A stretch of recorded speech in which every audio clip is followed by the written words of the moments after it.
ইফতারের পরের রান্না, রাতকের খাওয়ার শাক ভাজি, রসুন পেঁয়াজ এগুলো, আর ডালের আলু ভর্তার জন্য এগুলো পেঁয়াজ, ধনিয়া পাতা, কাঁচামরিচ নিল। আলু ভর্তা বানাবো, ডাল, শাক ভাজি, আর এগুলো ডালের জন্য টমাটো, ধনিয়া পাতা, কাঁচামরিচ।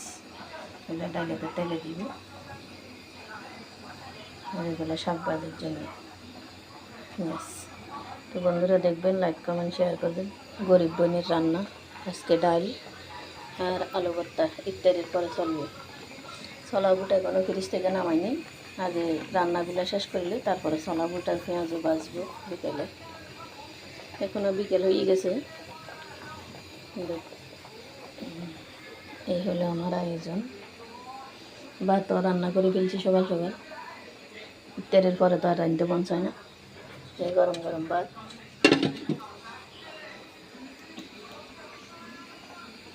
এই আমার ভিডিও দেখবেন, লাইক কমেন্ট শেয়ার করে ফলো করি, পাশে থাকবেন সবাই।